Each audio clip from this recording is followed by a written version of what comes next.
I'm doing great, Hunter. Thank you so much. Yes, yes, yes. So I read a bit about you there, a bit about what's going on.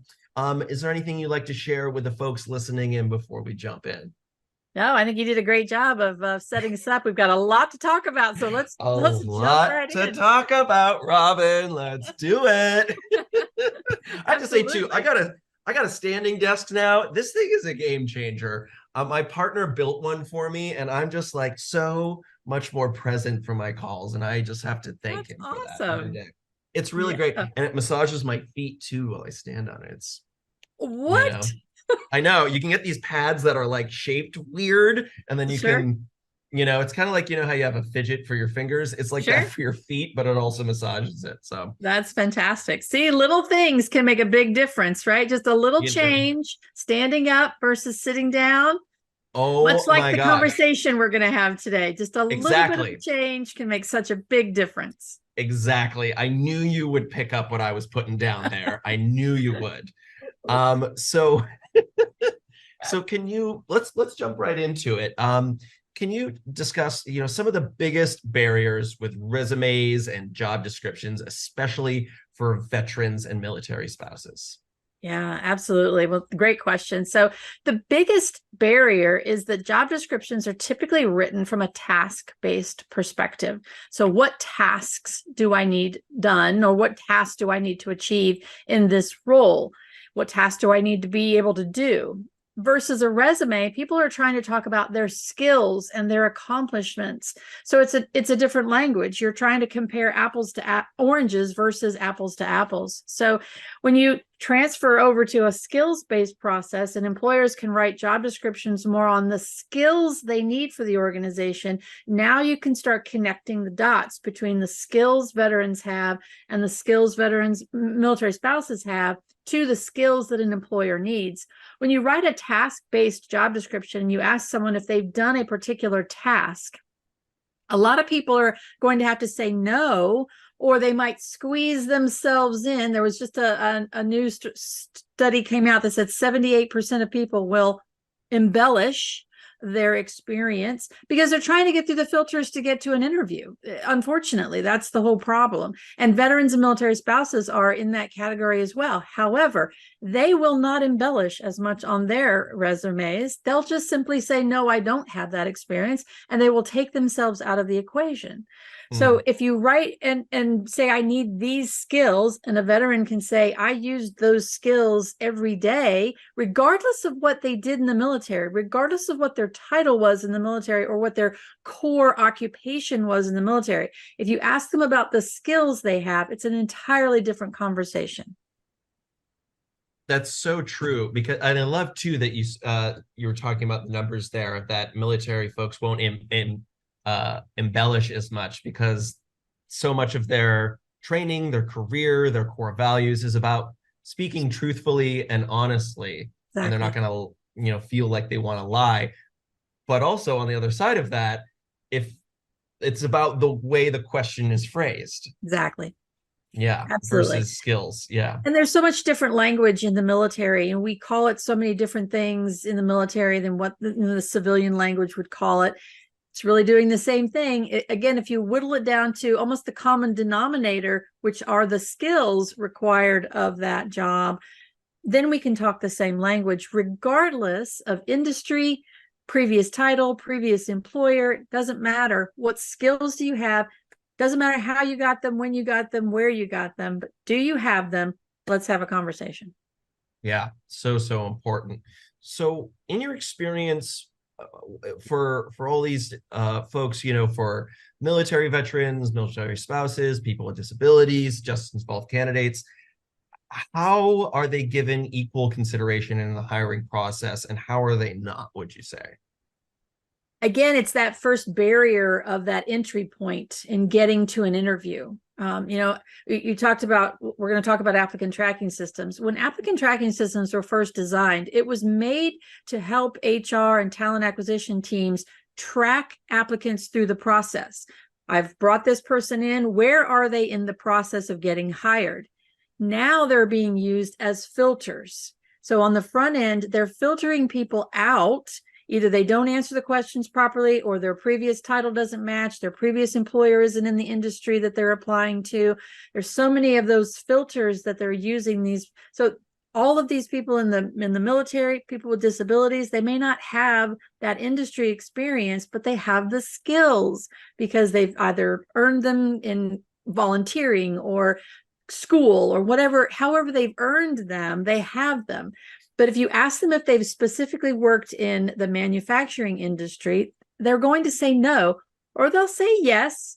And then they have imposter syndrome when they show up for work on the first day. They may be able to get through the filters, may be able to get through a great interview because that's just how good they are. But then they show up on the first day and they don't know how to do the job that you're asking them to do. So they're an imposter. There's tension in themselves because they're afraid they're going to be found out.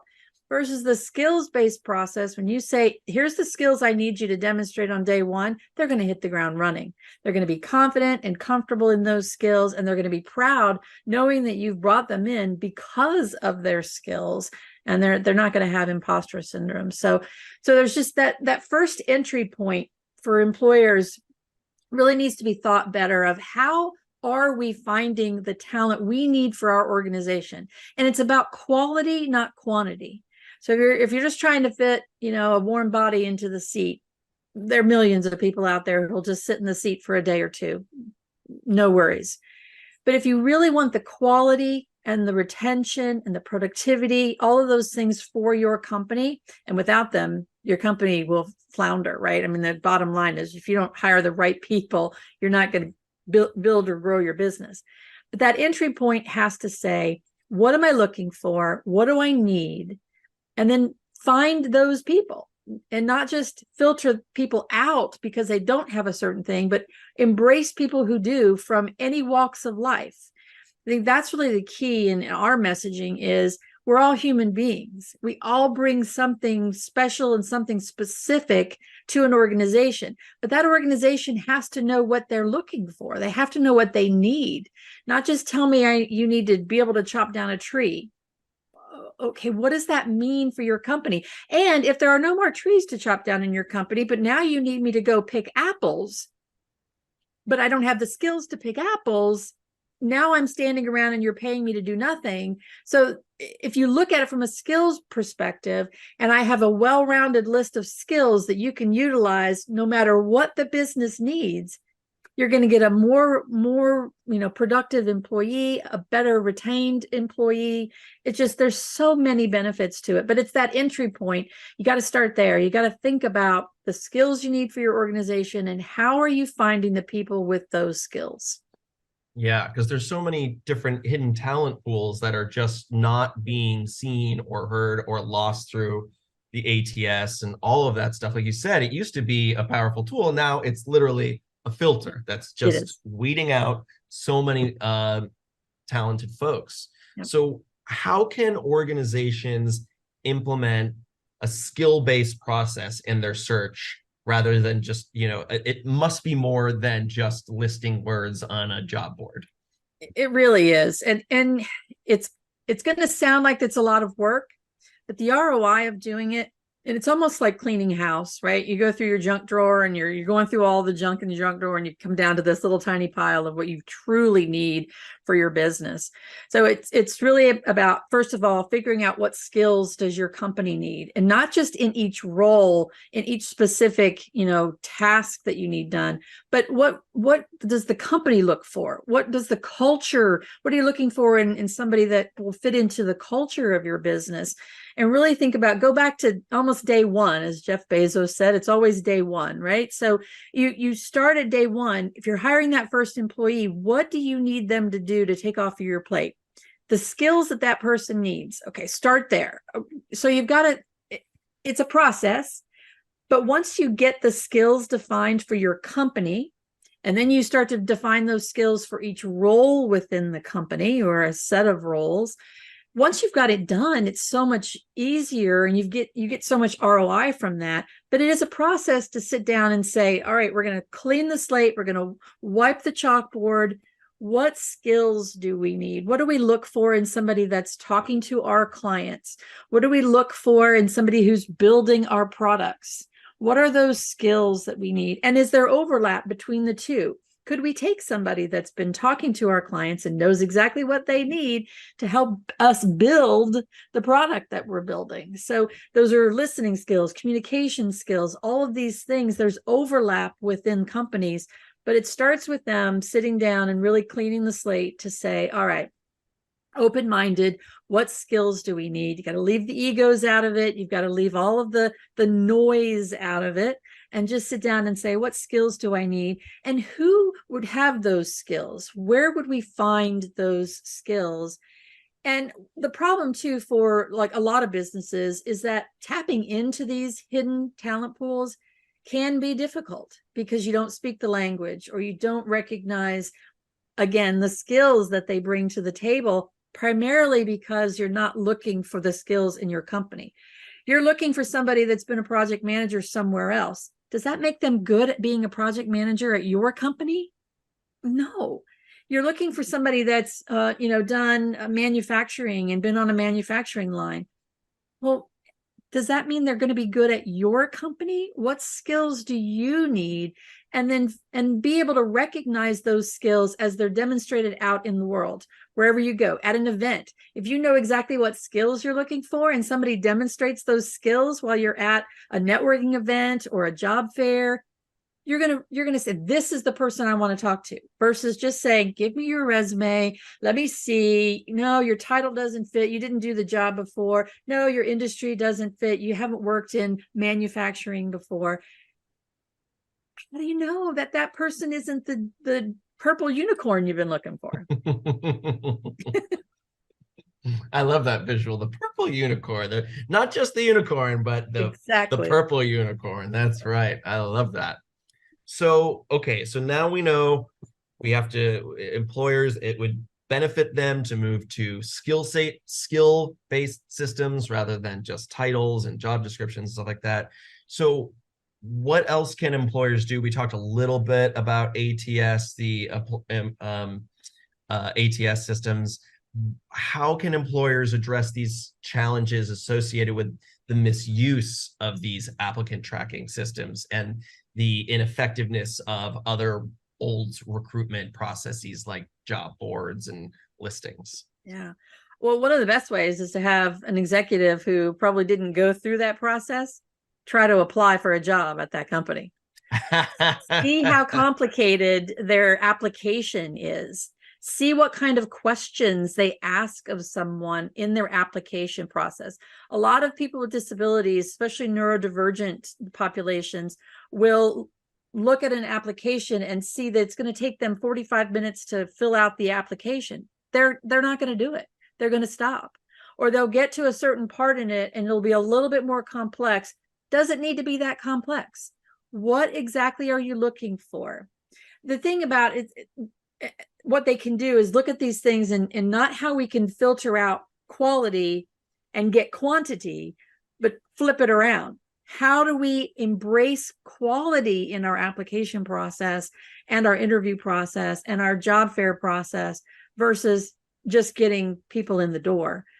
Because people in the door is what bogs down HR and talent acquisition, because they're not talking to the right people with the right skills for the company, for the role.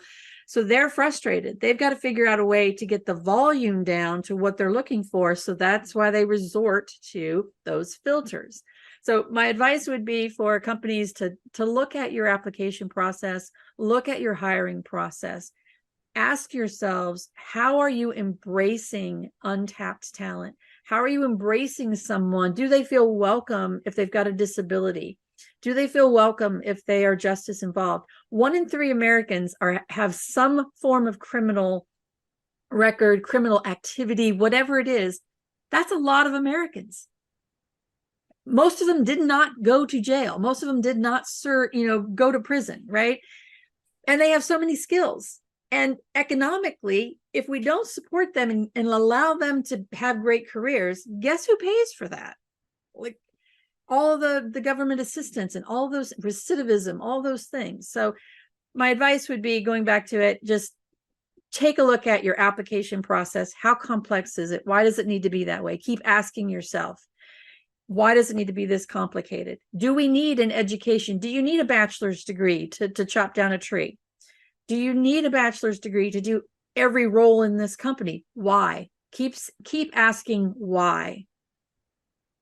Right, That'd be because my a advice. lot of military folks maybe went straight out of high school. Absolutely. I did. Yep. Right Oh out of yeah, high school into the Navy. So, there you yeah. go.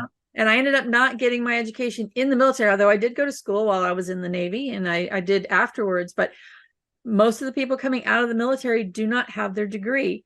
But think about the year. I had 9 years of training from the Navy, from some Mm. of the best schools in the country, from some of the most educated people training me to do my job in the military.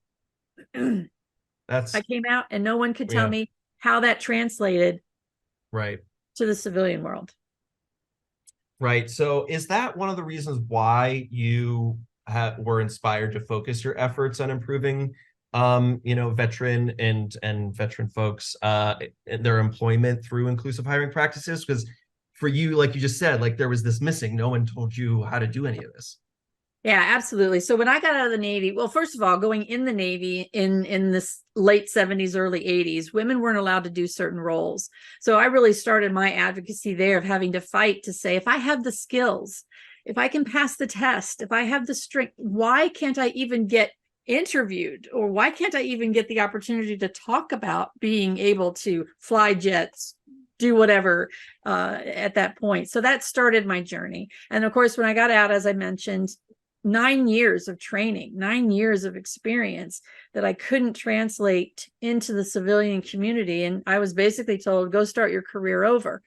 And then fast forward many years, HR, doing a lot of different things, really disconnected from the military community, working on my master's, got back into it. And just, why is this still happening? It is still 25 years later. The barrier is still there of being able to take all of those skills, all of that training, and transfer it to almost any occupation in the civilian community. Now, granted, great, there are licensing positions, licensed electricians, licensed doctors, licensed nurses, but nearly every veteran coming out of the military has a set of skills that every company in this country can take advantage of. Mm, And yeah. military spouses are the same way. When you talk about military spouses, they are some of the most resilient, problem-solving, resourceful people you will ever meet. And they can do things at the drop of a dime. They are sometimes told, they get to one duty station, they get settled for maybe 2 weeks, and they're told they're moving again. Mm, All of the logistics, the financial responsibilities, all of the operational pieces that go into that falls on that military spouse. They are some of the most talented people that you'll ever meet. But because they are committed to serving our country, not in uniform, but standing right beside that service member who is in uniform, they're committed to our country and our freedoms. They move around a lot. They have gaps in their work history because maybe they'll only be at this duty station for a year. So they decide, I'll stay at home and be a stay-at-home parent for this year because we're going to move again soon. Or they just decide to do that for the 2 years, whatever the gap may be. But then people will say, well, you've got gaps in your work history. You don't stay anywhere very long. Or we can't invest in you because you're going to leave in a year or two. Think about the talent that they're letting walk out the door because they can't find either a place in their next duty station for that company, or they can't work remote. Now, COVID did a lot for this population for sure in demonstrating that work can be done from home. Work can be done remotely. Thank goodness, because that really helped the military spouse population. However, their unemployment rate is 22%. Their labor participation rate is so much lower because of these barriers. They can't get through the filters to get to an interview. And yes, those are things that drove me to say, I have to do something about this. And we built what started out as Veterans Ascend back in 2018 is now evolved to Talents Ascend, so that we've encompassed all of these communities into one. It's that reason and that drive to say, there's talent out there.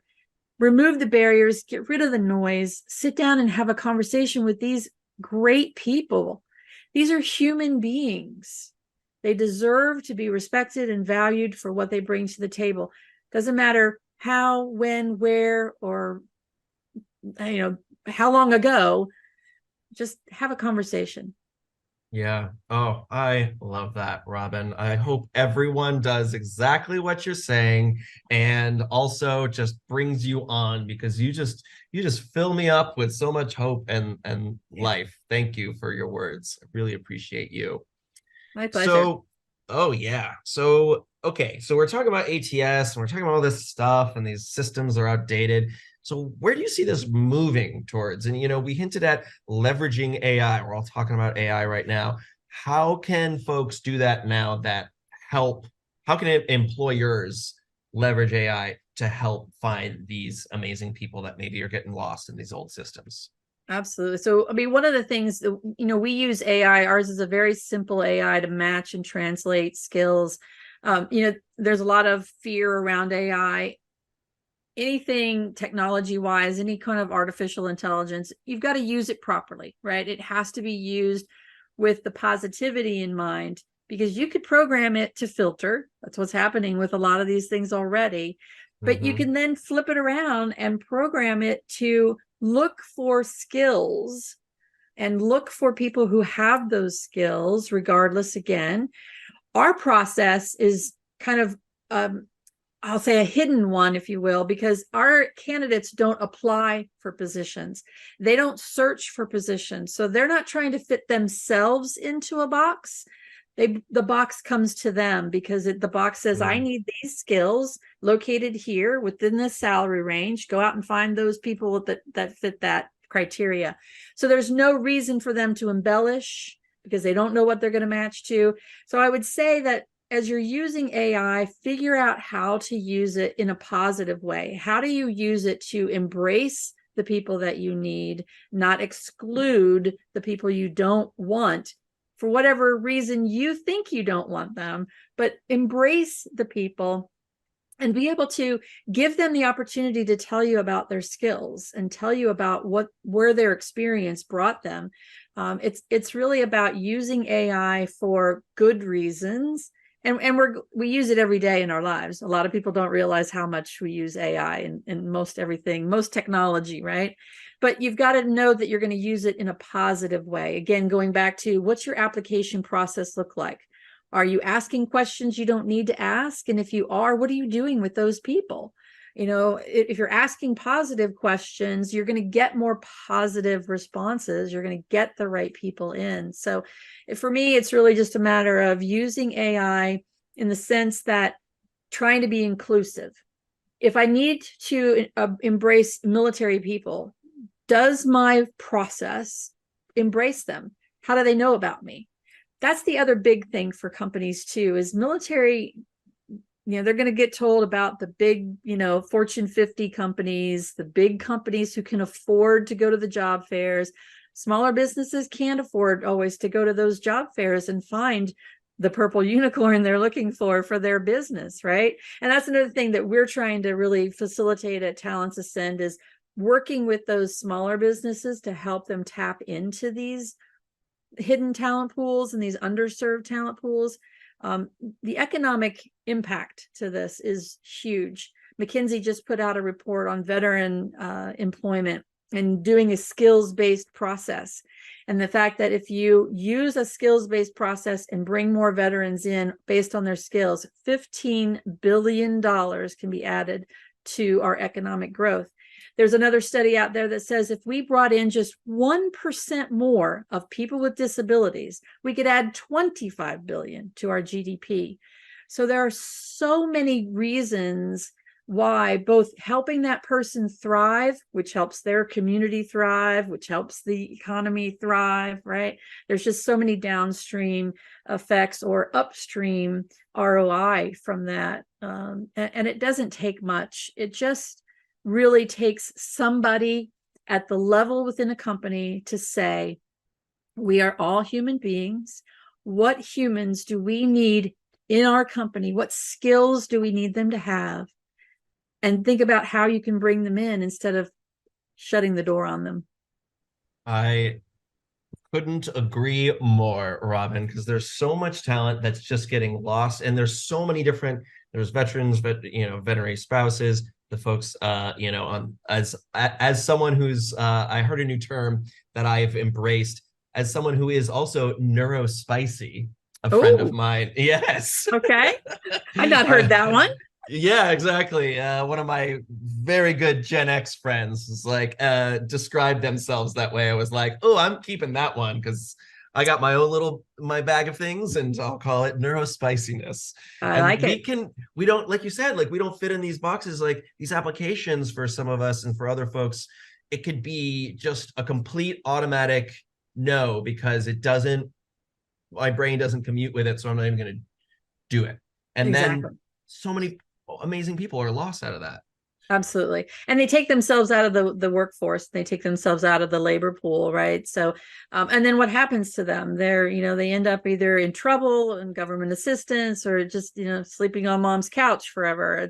Yeah. It's just not a good value. It's not a good way to value who we are and what we bring to the table, particularly veterans who have so much training and they've raised their right hand to protect our freedoms. Mm-hmm.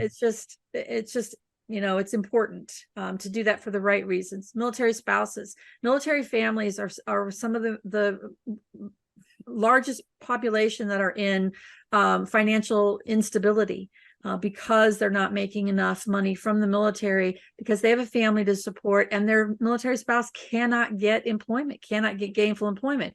It's causing that service member to say, I'm going to have to leave the military in order for my family to survive. Think about that in terms of national security. When that person leaves the military and all the investment, talk about investment in that person. So it's just, there's so many, again, downstream effects in the negative, but upstream effects in the positive. So. Yeah, absolutely. And one last question. I'm curious, when we're talking about this, AI for good, ethical AI, and finding folks, these talented folks, for the folks that are looking to get hired, where should they be putting themselves so these systems for good, these AI systems for good, can find them? Networking is really the best way to go about doing any kind of job search in the environment. It's really, don't spend time just applying blindly through those application process. Find someone who works at the company you're interested in, network with them, do an informational interview with them. What's the company like? How do I get in? What skills do I need? Those kind of things. But it's about networking in these days. And really, Talents Ascend is really that kind of networking connection. We just do it through AI and making those direct connections between our candidates. And it's all free for candidates to create a profile with us. Make those connections to employers who are truly intentional about valuing their skills. No application process, no resume, direct connections with human beings to have those conversations. But if you're searching for jobs, my best advice for you is to spend your time networking, making connections with people, either in the job, the industry that you are interested in, making sure that you've got the skills for the type of role that you want to go into. Just network. Don't just sit and apply for jobs online. It's just a waste of time. Robyn, thank you for so much great advice and tips. It's always a pleasure to get to chat with you. I hope we get to do it again. Everyone, scan that QR code behind Robyn there. You can check out Talents Ascend for all the amazing resources. And I know Robyn's on LinkedIn too. You can find her there. Robyn J. Grable. Thank you so much, Hunter. My pleasure. Thanks, Robyn. Take care now.